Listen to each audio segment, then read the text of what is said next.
Here is an article by Satyajit Ray, one of the greatest filmmakers, on how he managed to shoot the scenes of a film which included a tiger. ഒരു tiger ഉൾപ്പെടുന്ന cinema രംഗം എങ്ങനെ shoot ചെയ്തു എന്ന് വിശദീകരിക്കുന്ന ഒരു article ഇതാ ഇവിടെ. Project tiger. സത്യജിത് റേ പറയുന്നു, No one can beat Hollywood when it comes to making films with animals in them. മൃഗങ്ങളെ വെച്ച് സിനിമ എടുക്കുന്ന കാര്യത്തിൽ ഹോളിവുഡിനെ തോൽപ്പിക്കാൻ ഒരാൾക്കും കഴിയില്ല. ഹോളിവുഡ് എന്നുള്ളത് നമുക്കറിയാം, the centre of the US film industry, American film നിർമ്മാണത്തിന്റെ കേന്ദ്രമാണ്. ആ ഹോളിവുഡിനെ പരാജയപ്പെടുത്താൻ മറ്റൊരു ഫിലിം ഇൻഡസ്ട്രിക്കോ ഒരു രാജ്യത്തിനോ വ്യക്തിക്കോ കഴിയില്ല. ഏത് കാര്യത്തിലാണത്? Making films with animals in them, മൃഗങ്ങളെ വെച്ച് സിനിമ ഉണ്ടാക്കുന്ന കാര്യത്തിൽ. I remember films in my childhood and there were quite a few of them. ഞാൻ എൻ്റെ ചെറുപ്പത്തിലെ ഏതാനും സിനിമകൾ ഓർക്കുന്നു. അവ ഏറെക്കുറെ കുറച്ചുണ്ടായിരുന്നു. Quite a few of them, അല്പമുണ്ടായിരുന്നു. അത്തരം ചില ഫിലിമുകൾ ഞാൻ ഓർക്കുന്നു. എന്താ അവയുടെ പ്രത്യേകത? That had an Alsatian called Rin Tin Tin. അത്തരം ഫിലിമിൽ റിൻ ടിൻ ടിൻ എന്ന പേരുള്ള ഒരു അൽസേഷ്യൻ ഡോഗ് അഭിനയിച്ചിട്ടുണ്ടായിരുന്നു. അൽസേഷ്യൻ എന്നുള്ളത് എ ഡോഗ് ബ്രീഡ്, ഒരു ഡോഗിന്റെ ഒരു ഇനമാണ്. This dogs acting was more impressive than A humans. ഈ ഡോഗിന്റെ അഭിനയം ഒരു സാധാരണ മനുഷ്യന്റെ അഭിനയത്തെക്കാൾ കൂടുതൽ ഇംപ്രസീവ് ആയിരുന്നു, അട്രാക്റ്റീവ് ആയിരുന്നു, ആകർഷണീയമായിരുന്നു. Later, we got to see 3 or 4 other films with a collie called Lassie. പിന്നീട് ഞങ്ങൾക്ക് മറ്റു ചില 3-4 സിനിമകളും കാണാൻ സാധിച്ചു. അവയുടെ പ്രത്യേകത, അതിൽ ലാസി എന്ന പേരുള്ള ഒരു കോലി വർഗത്തിൽപ്പെട്ട ഡോഗ് ആയിരുന്നു അഭിനയിച്ചിരുന്നത്. കോലി, അൽസേഷ്യൻ ഇവയൊക്കെ എ ബ്രീഡ്, ഒരു ഇനമാണ്, വർഗമാണ് ഡോഗ്സിന്റെ. അപ്പോ ലാസി അഭിനയിച്ച 3-4 സിനിമകളും കാണാൻ ഞങ്ങൾക്ക് അവസരം കിട്ടിയിട്ടുണ്ടായിരുന്നു ചെറുപ്പത്തിൽ. It seemed that the director could make lassi do just about anything. ആ സിനിമ കണ്ടപ്പോൾ എനിക്ക് തോന്നിയത്, അതിന്റെ ഡയറക്ടർക്ക് ലാസി എന്നുള്ള ആ ഡോഗിനെ കൊണ്ട് എന്ത് വേണമെങ്കിലും ചെയ്യിപ്പിക്കാൻ കഴിയുമായിരുന്നു. എന്ന് വെച്ചാൽ ലാസി എന്നുള്ള ആ ഡോഗ് എന്ത് അഭിനയം കാഴ്ചവെക്കാനും കഴിവുള്ള ഒരു ഡോഗായിരുന്നു എന്നർത്ഥം. These trained dogs were famous stars in their own rights. ഈ പരിശീലനം ലഭിച്ച ഡോഗ്സ് എല്ലാം തന്നെ അവരുടേതായ അർത്ഥത്തിൽ വളരെ ഫേമസ് ഫിലിം സ്റ്റാർസ് ആയിരുന്നു, വളരെ പ്രസിദ്ധരായിട്ടുള്ള താരങ്ങളായിരുന്നു. In their own rights means by their own efforts. അവരുടെ സ്വന്തമായ പ്രകടനങ്ങൾ കൊണ്ടും കഴിവുകൾ കൊണ്ടും അവ അത് നേടിയെടുത്തതാണ്. And the money they earned was no less than what a real film star got. മാത്രമല്ല, അവ സമ്പാദിച്ചിരുന്ന പണം മറ്റ് യഥാർത്ഥ റിയൽ ഫിലിം സ്റ്റാർ, മനുഷ്യരായ ഫിലിം സ്റ്റാർ നേടുന്ന പണത്തേക്കാൾ ഒട്ടും കുറവായിരുന്നില്ല. Their owners could easily make as much as 100,000 rupees from just one film. ഈ ഡോഗ്സിന്റെ owners, അതിന്റെ യജമാനന്മാർ അല്ലെങ്കിൽ ഉടമകൾക്ക് വളരെ എളുപ്പം ഓരോ ഫിലിമിൽ നിന്നും 100,000 rupees, നമ്മുടെ ഇന്ത്യൻ ലാംഗ്വേജിൽ 1 lakh rupees, 1,00,000 രൂപയൊക്കെ നേടാൻ ഒരു പ്രയാസവും ഉണ്ടായിരുന്നില്ല.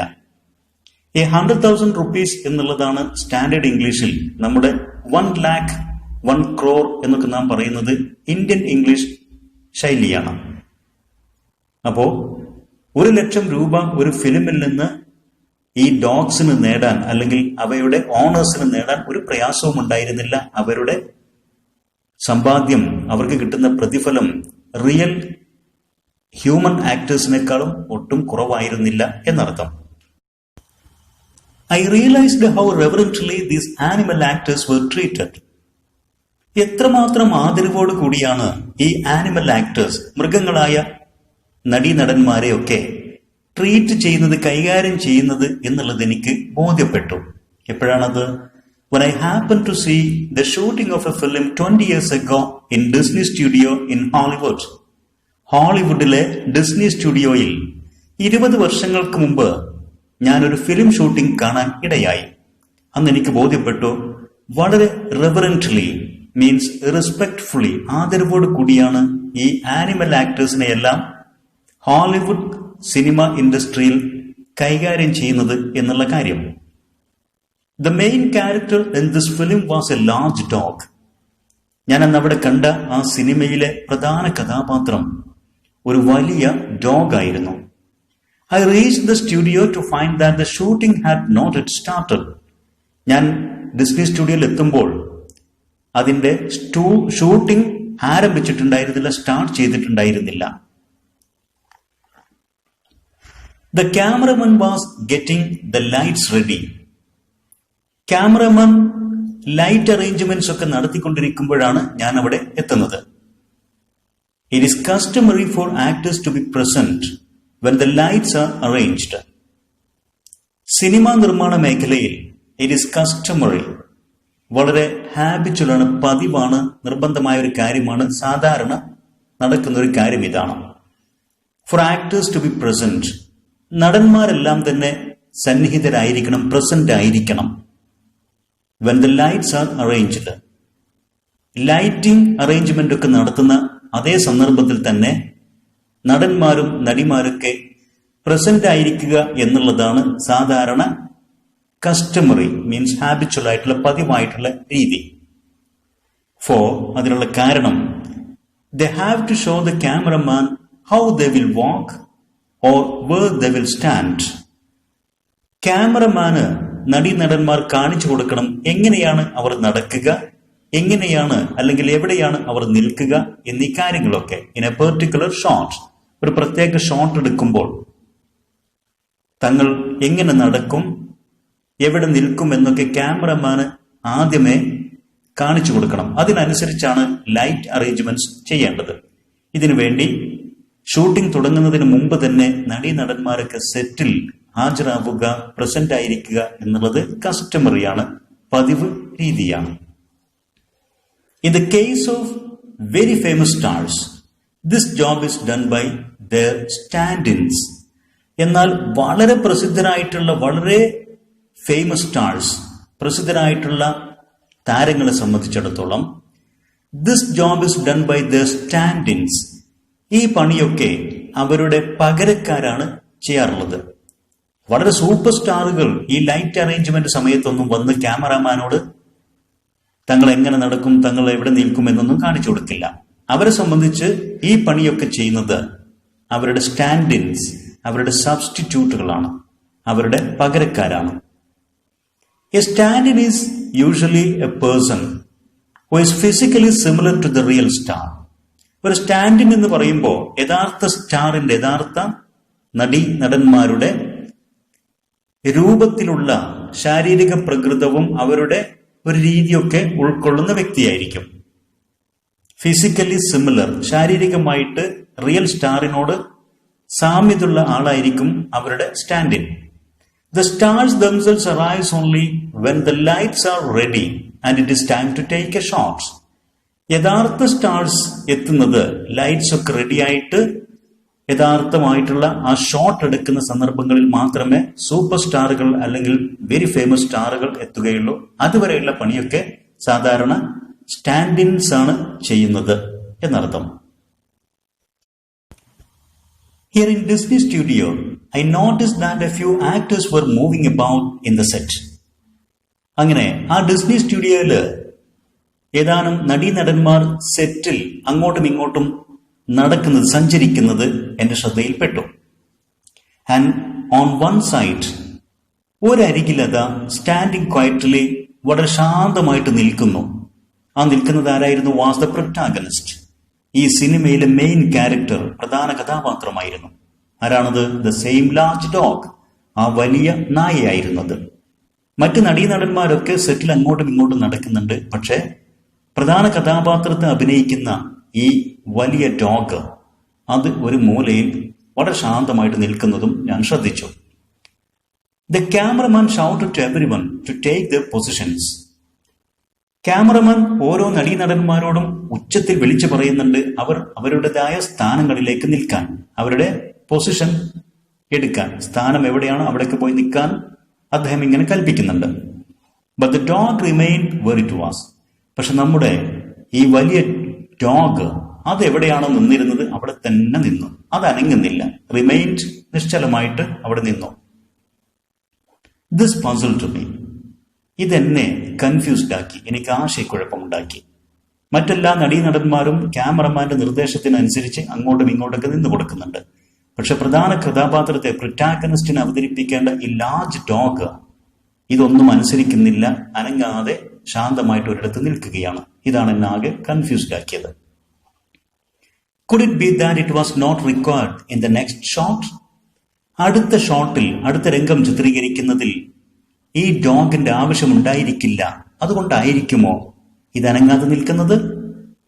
എന്റെ മനസ്സിൽ സംശയത്തിന്റെ ഒരു ചോദ്യം ഉയർന്നു. Before I could ask someone, ഈ സംശയം ആരോടെങ്കിലും ചോദിക്കാൻ എനിക്ക് കഴിയും മുമ്പ്, A strange thing happened.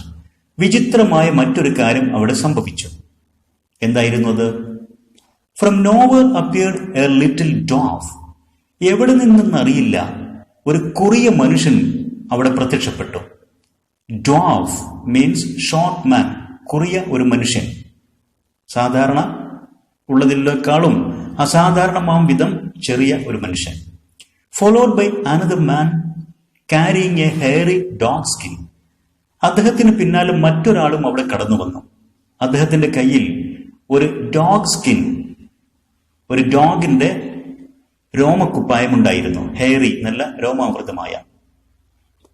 Then to my perfect amazement, എന്നെ ആകെ ആശ്ചര്യപ്പെടുത്തിക്കൊണ്ട്, അത്ഭുതപ്പെടുത്തിക്കൊണ്ട്, അമേസ്മെന്റ്, സർപ്രൈസ്, എന്നെ ആകെ അത്ഭുതപ്പെടുത്തിക്കൊണ്ട് ഒരു കാര്യം അവിടെ സംഭവിച്ചു. The dwarf went down on all the fours on a chalk mark on the floor. തറയിൽ ചോക്ക് മാർക്ക്, ചോക്ക് കൊണ്ട് അടയാളപ്പെടുത്തിയിരുന്ന ആ അടയാളത്തിലേക്ക് ഈ ഡ്വാഫ്, കുറിയ മനുഷ്യൻ, കുനിഞ്ഞു നിന്നു. went down. എങ്ങനെയാ നിൽക്കുന്നത്? on all the fours with hands and knees on the ground.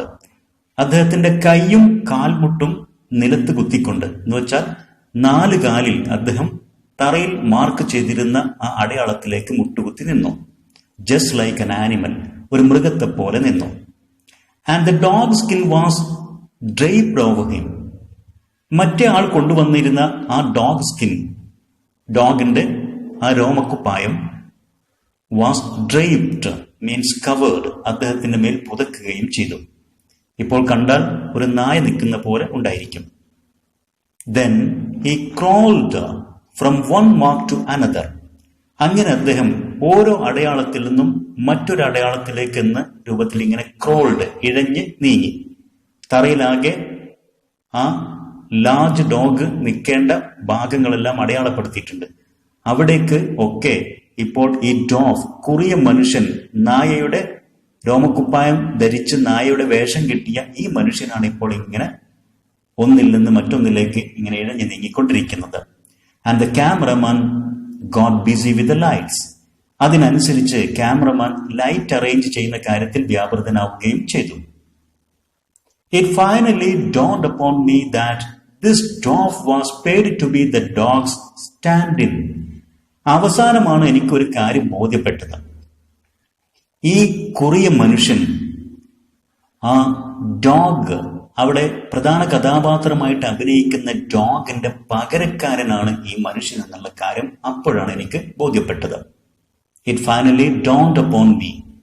ഡോൺഡ് എന്ന് പറഞ്ഞാൽ ഡോൺ, പ്രഭാതം എന്നാണ് ആ പദത്തിന്റെ നൗൺ ഫോമിൽ അർത്ഥം. അതൊരു വേർബായിട്ട് ഉപയോഗിക്കുമ്പോൾ നമ്മൾ സാധാരണ നാടൻ ശൈലിയിലേക്ക് പറയുന്നപ്പോൾ എനിക്ക് അപ്പോഴാണ് നേരം പുലർന്നത്. That means finally I understood. അവസാനം എനിക്ക് മനസ്സിലായി.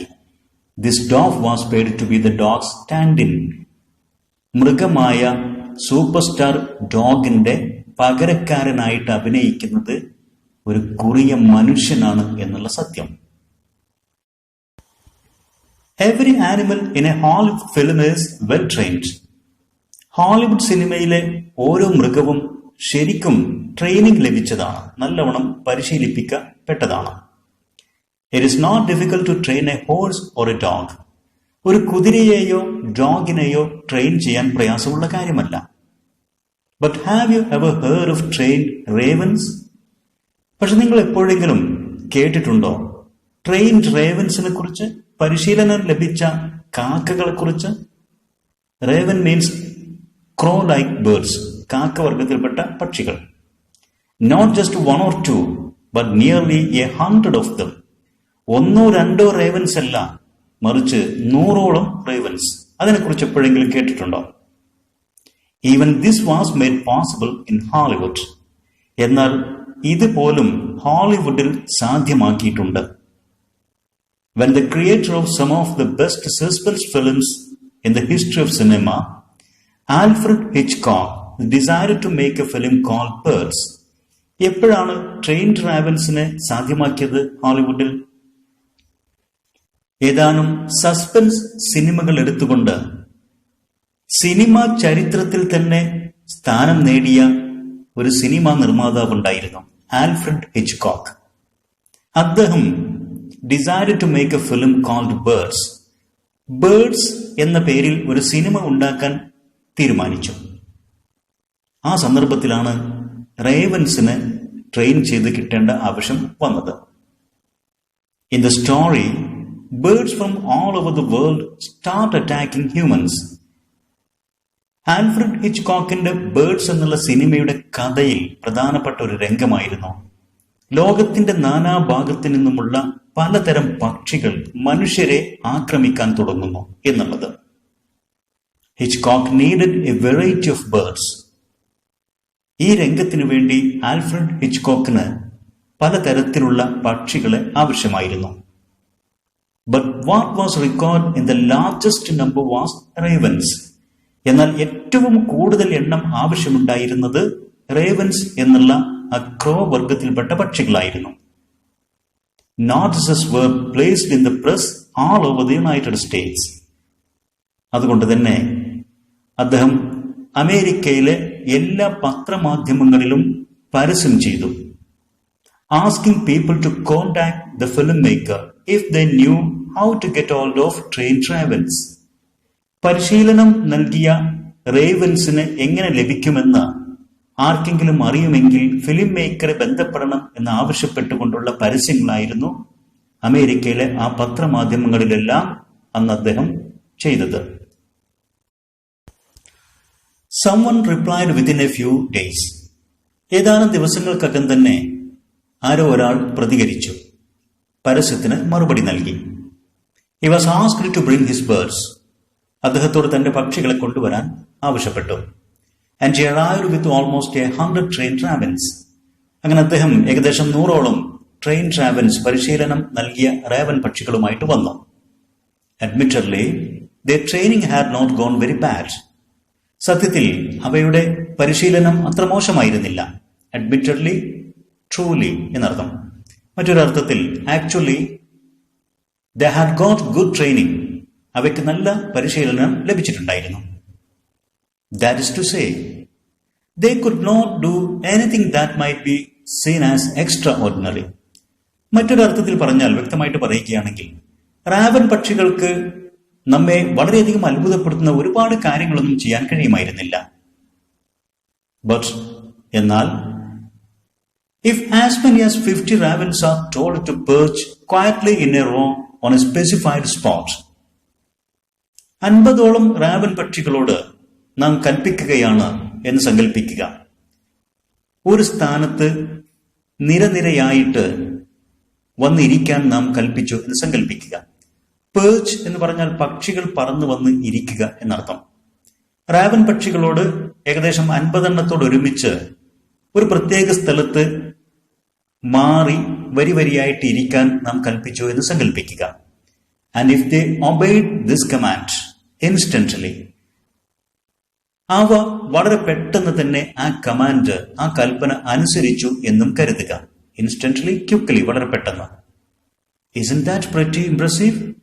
അതുപോലും അത്ഭുതകരമായ, ആകർഷണീയമായ ഒരു കാര്യമല്ലേ? മറ്റൊരു വിശദീകരണം ഇങ്ങനെ, നമുക്ക് ഈ സെന്റൻസുകൾ ഇങ്ങനെ പറയാം. The ravens would not do many wonderful things. Raven പക്ഷികൾ ധാരാളമായിട്ട് അത്ഭുതപ്പെടുത്തുന്ന പ്രവൃത്തികളൊന്നും ചെയ്യില്ല.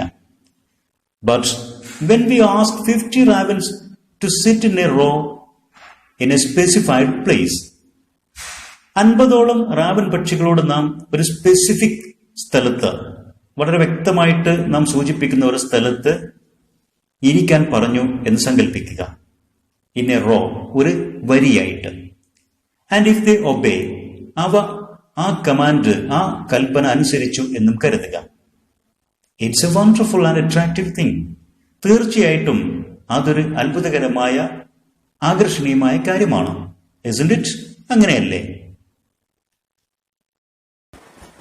Needless to say, in our own country, it is not at all easy to find trained animals. നമ്മുടെ സ്വന്തം രാജ്യത്ത് പരിശീലനം ലഭിച്ച മൃഗങ്ങളെ കണ്ടെത്തുക എന്നുള്ളത് അത്ര എളുപ്പമുള്ള കാര്യമല്ല എന്നുള്ളത് നീഡ്ലെസ് ടു സേ, എടുത്തു പറയേണ്ട കാര്യമില്ല. അവ കണ്ടെത്താൻ പ്രയാസമാണ് എന്നർത്ഥം. Although some films have been made in Bombay and Madras, മദ്രാസിലും ബോംബെയിലും ഏതാനും സിനിമകൾ ഉണ്ടാക്കിയിട്ടുണ്ടെങ്കിലും involved working with elephants, horses and tigers. Tiger, horses, elephant തുടങ്ങിയ മൃഗങ്ങളെ വെച്ച് മദ്രാസിലും ബോംബെയിലും ഏതാനും സിനിമകൾ ഉണ്ടാക്കിയിട്ടുണ്ടെങ്കിൽ പോലും ട്രെയിൻഡ് ആനിമൽസിനെ കണ്ടെത്തുക എന്നുള്ളത് നമ്മുടെ നാട്ടിൽ അത്ര എളുപ്പമുള്ള കാര്യമല്ല. Their performance did suggest that they were used to obeying commands. ഇത്തരം ട്രെയിൻഡ് മൃഗങ്ങളുടെ പെർഫോമൻസ്, പ്രകടനം നമുക്കൊരു കാര്യം സൂചിപ്പിച്ചു തരുന്നു, നമുക്ക് മനസ്സിലാക്കി തരുന്നു. They were used to obeying commands. നമ്മുടെ നിർദ്ദേശങ്ങളെ അനുസരിക്കാൻ ഇവ പരിശീലിച്ചിട്ടുണ്ട് എന്നുള്ളത്. മൃഗങ്ങളെ ശരിക്കും പരിശീലിപ്പിച്ചാൽ നമ്മുടെ കമാൻഡ്സ്, നിർദ്ദേശങ്ങൾ ഒബേ ചെയ്യാൻ, അനുസരിക്കാൻ ഇവ പരിശീലിക്കും എന്നുള്ളത് അവയുടെ പ്രകടനത്തിൽ നിന്ന് നമുക്ക് മനസ്സിലാക്കാൻ സാധിക്കും. In Bengal, it is sometimes possible to find clever dogs. ബംഗാളിൽ നല്ല സമർത്ഥരായ ഡോഗ്സിനെ നമുക്ക് കണ്ടെത്താൻ സാധിക്കും. പെർട്ടിക്കുലർലി പോളിസ് ഡോഗ്സ്, പ്രത്യേകിച്ച് പോളിസ് ഡോഗുകളുടെ പ്രകടനങ്ങൾ. Which are quite intelligent. അവ തികച്ചും നല്ല ഇന്റലിജന്റ്, ബുദ്ധിശക്തിയുള്ള മൃഗങ്ങളാണ്. If one is prepared to be patient, ഒരാൾ വേണ്ടത്രം ക്ഷമ കാണിക്കുകയാണെങ്കിൽ, തയ്യാറാവുകയാണെങ്കിൽ, ടു ബി പേഷ്യന്റ്, നല്ല ക്ഷമ കാണിക്കാൻ തയ്യാറാവുകയാണെങ്കിൽ, it is not altogether impossible to get good performances out of them. ഇത്തരം മൃഗങ്ങളിൽ നിന്ന് നല്ല പ്രകടനം കാഴ്ചവെക്കാൻ, നേടിയെടുക്കാൻ ഒരിക്കലും പ്രയാസമുള്ള കാര്യമല്ല. It is not altogether impossible. ഒരിക്കലും പൂർണ്ണമായിട്ടും ഇമ്പോസിബിൾ, സാധ്യമാകാത്ത കാര്യമൊന്നുമല്ല. നല്ലോണം ക്ഷമയുണ്ടെങ്കിൽ നമുക്ക് മൃഗങ്ങളെ വെച്ച് നല്ല പ്രകടനം കാഴ്ചവെക്കാൻ സാധിക്കും എന്നർത്ഥം. As we managed to do, ഞങ്ങൾക്ക് ചെയ്യാൻ കഴിഞ്ഞ പോലെ, വിത്ത് ബൂലോ എന്ന പേരിലുള്ള ഒരു നായയെ വെച്ചുകൊണ്ട്, ഒരു ഡോഗിനെ വെച്ചുകൊണ്ട് ഞങ്ങൾ ചെയ്ത പോലെ, ഇൻ പാത്തർ പഞ്ചാലി എന്നുള്ള ഒരു സിനിമയിൽ ഞങ്ങൾ ചെയ്ത് നല്ല പ്രകടനം കാഴ്ച പോലെ സാധിക്കും എന്നാണ് റേ പറയുന്നത്. Yet a dog might be difficult. ഒരു നായയെ സിനിമയിൽ അഭിനയിപ്പിക്കുക എന്നുള്ളത് പ്രയാസകരമായിരിക്കാം. അങ്ങനെയാണെങ്കിലും നോട്ട് ഇമ്പോസിബിൾ ടു ഹാൻഡിൽ, എന്നാൽ കൈകാര്യം ചെയ്യാൻ ഒരിക്കലും സാധ്യമാകാത്ത കാര്യമല്ല. അതായത് ഡോഗിന് സിനിമയിൽ അഭിനയിപ്പിക്കുക എന്നുള്ളത് പ്രയാസകരമാണെങ്കിലും ഇറ്റ് ഈസ് നോട്ട് ഇമ്പോസിബിൾ, അതൊരിക്കലും അസാധ്യമായ ഒരു കാര്യമല്ല. ഇറ്റ് ഈസ് പോസിബിൾ, അത് സാധ്യമാകുന്ന ഒരു കാര്യം തന്നെയാണ്. എന്നാൽ what was one supposed to do if there was need for a tiger in a film? ഒരു സിനിമയിൽ ഒരു ടൈഗറെ അഭിനയിപ്പിക്കണം, ഒരു കടുവയെ അഭിനയിപ്പിക്കണം എന്നുണ്ടെങ്കിൽ what was one supposed to do? ഒരാൾ എന്ത് ചെയ്യും എന്നുള്ളതാണ് പ്രധാനപ്പെട്ട ചോദ്യം. We had to deal with this problem to.